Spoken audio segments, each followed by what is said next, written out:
আজি বড়ো ছাত্ৰ সন্থা APDCL আৰু আমাৰ গভৰ্ণমেণ্টৰ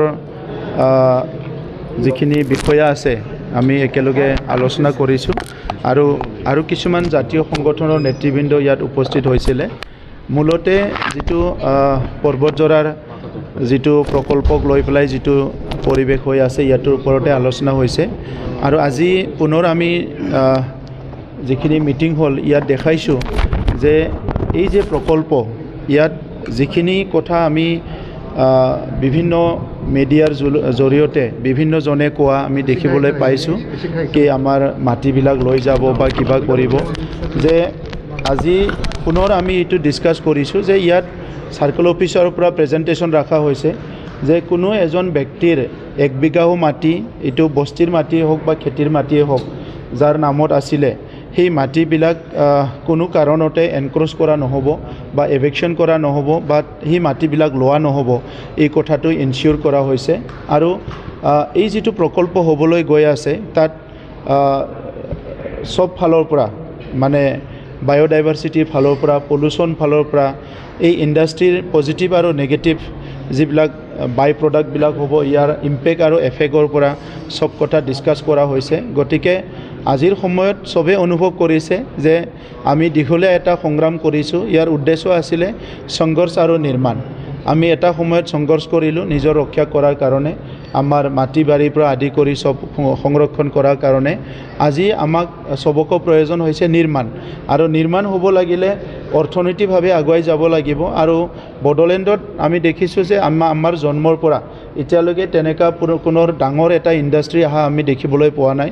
প্ৰথমবাৰৰ কাৰণে 18,000 to 20,000 কৰোৰৰ এটা ইণ্ডাষ্ট্ৰী আমাৰ অঞ্চলত আহিছে, য'ত 8,000 পৰা 10,000 পাৰ্মানেণ্ট এমপ্লয়মেণ্ট আমাৰ অঞ্চলৰ পৰা পাব।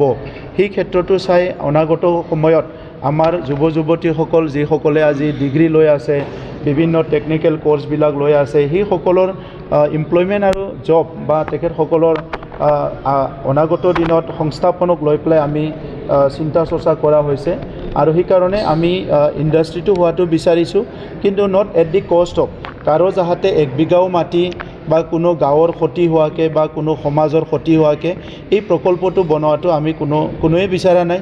তো সেইকাৰণে আজি আমি কনভিন্স যে ইয়াত কোনো কাৰো ক্ষতি নহয়। এইকাৰণে আমি ৰাইজক আহ্বান কৰিছোঁ যে আলোচনা কৰিব লাগে, আলোচনা কৰাত সব সমাধানৰ ৰাস্তা আছে। আমি জাতীয় সংগঠনবোৰক অনুৰোধ কৰিছোঁ, সবকে অনুৰোধ কৰিছোঁ যে আমি তেনেকুৱা ধৰণৰ কোনো এটা ভাইলেন্স বা কিবা এটা তেনেকুৱা পৰিৱেশ আমি বিচৰা নাই, বা প্ৰশাসন ব্যৱহাৰ কৰি কিবা এটা প্ৰকল্প বহোৱা এইটোও বিচৰা নাই। বড়োলেণ্ডত আজি এটা স্থায়ী শান্তি আহি গ'ল, এনেকুৱা এটা পৰিৱেশত আজি আমি পুনৰ কোনোবা এটা মানুহে কিবা দুখ পাওক, কষ্ট পাওক, সেইটো আমি বিচৰা নাই। তো সেইকাৰণে এই প্ৰকল্পৰ নামত মই পুনৰ আমি BTC অথৰিটি হৈ পেলাই এনচিয়ৰ কৰিছোঁ ইয়াত কোনো এটা ব্যক্তি, কোনো এটা গাঁৱৰ কোনো এজন প্ৰাইভেট প্ৰপাৰ্টিটো ইয়াত লোৱা নহ'ব বা তেখেতসকলৰ সা সম্পত্তিটো এনক্ৰ'চ কৰি পেলাই এই ইণ্ডাষ্ট্ৰীটো কৰা নহ'ব। এই কথাটো আজি আলোচনা কৰা হৈছে। আৰু সেইকাৰণে গাঁৱত যিবিলাক কমিটি বনাইছে, প্ৰটেকশ্যন কমিটি হওক বা যি কমিটিয়ে হওক, তেখেতসকলৰ নেতৃবৃন্দৰ লগত যেতিয়াই বিচাৰে চৰকাৰে কথা পাতিবলৈ সাজু আছোঁ। আৰু তেখেতসকলক আমাৰ এডমিনিষ্ট্ৰেশ্যনেও বিচাৰি আছে, যোৱাকালিও খবৰ দিয়া হৈছে আলোচনা কৰিব লাগে। গতিকে তেখেতসকলে যেতিয়াই আলোচনা কৰিব বিচাৰে আমি আলোচনা কৰিবলৈ সাজু আছোঁ। মই তেখেতসকলক আহ্বান কৰিছোঁ। BTC নিৰ্বাচনৰ আগত দিগদাৰ নহয়, কাৰণ নিৰ্বাচনটো এটা বেলেগ বিষয়, এইটো এটা বেলেগ বিষয়। আৰু এই ইণ্ডাষ্ট্ৰীটো সকলো বিচাৰিছে। আজি ইয়াত দেখিছে চবে, যিমান দল সংগঠন আছে, যিমান কি আছে, চবেই বিচাৰিছে ইণ্ডাষ্ট্ৰী হোৱাটো, কিন্তু চবে কাৰোবাৰ সন্দেহ আছে যিয়ে নাজানে যে ইয়াত কাৰোবাৰ মাটি যাব নেকি, কিবা ট্ৰাইবেল এৰিয়াৰ কিবা ক্ষতি হ'ব নেকি।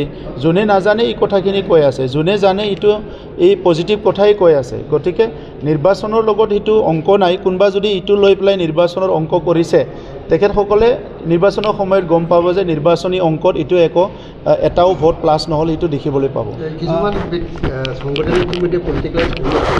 তেখেতসকলৰ পলিটিকেলাইজ কৰাটোৱে উদ্দেশ্য, আমাৰতো কোনো পলিটিকেলাইজ কৰা উদ্দেশ্য নাই। আমাৰ নিজৰ মানুহক লৈ, নিজৰ ৰাইজক লৈ, নিজৰ জাতিক লৈ পেলাই কি পলিটিকেল কৰিব লগা আছে? পলিটিকেল কৰিব লাগে, যিটো ফিল্ডত কৰিব লাগে এইটো পলিটিকেল হৈয়ে আছে। কিন্তু কোনোবা মানুহৰ মাটি হওক, কোনোবা মানুহৰ ঘৰ, কোনোবা সম্পত্তি, কিবা এটা অৰ্থনীতি উন্নয়ন, সেইটো লৈ পেলাইতো আৰু পলিটিকেল কৰিব লগা একো নাই। আপোনালোকৰ নেক্সট ষ্টেপটো কি হ'ব এডুকেশ্যন এডুকেশ্যনৰ এই ক্ষেত্ৰত সেইটোকে আমি আলোচনা কৰিছোঁ তেখেতসকলৰ লগত আলোচনা বিলোচনা কৰিম আৰু এডমিনিষ্ট্ৰেশ্যনৰ পৰা আমাৰ তৰফৰ পৰা আমি এনি টাইম এটা এপ্ৰ'চ তেখেতসকলক ৰাখিছোঁ যে এনি টাইম তেখেতসকলে আলোচনা কৰিব পাৰে আৰু তেখেতসকলৰ লগত আমি আলোচনা কৰিবলৈ সাজু আৰু সমস্যাটো সমাধান কৰাৰ ফালে আমি লৈ যাবলৈ বিচাৰোঁ। নিৰ্বাচন আপোনালোকক আগতো কৈছোঁ আজিও ক'ম, কোনো দল সংগঠন আমাৰ কাৰণে প্ৰত্যাহ্বান নহয়, আমি প্ৰত্যাহ্বান বুলি নলওঁৱে, সমস্যাটোহে প্ৰত্যাহ্বান। মানৱ জাতি জন্ম পোৱাৰ পৰা আজিলৈকে যিবিলাক সমস্যাৰ সন্মুখীন হৈছে এই সমস্যাবিলাক সমাধান কৰিব নোৱাৰিলে এইটো প্ৰত্যাহ্বান হয়। গতিকে আজি বড়োলেণ্ডত এটা সময়ত অশান্তি আছিলে, বন্দুক বাৰুদ হিংসা মৰামৰি, সেই সময়তো ইলেকশ্যনত কেম্পিং কৰিবও পৰা নাছিলে, সেইটো এটা প্ৰত্যাহ্বান আছিলে।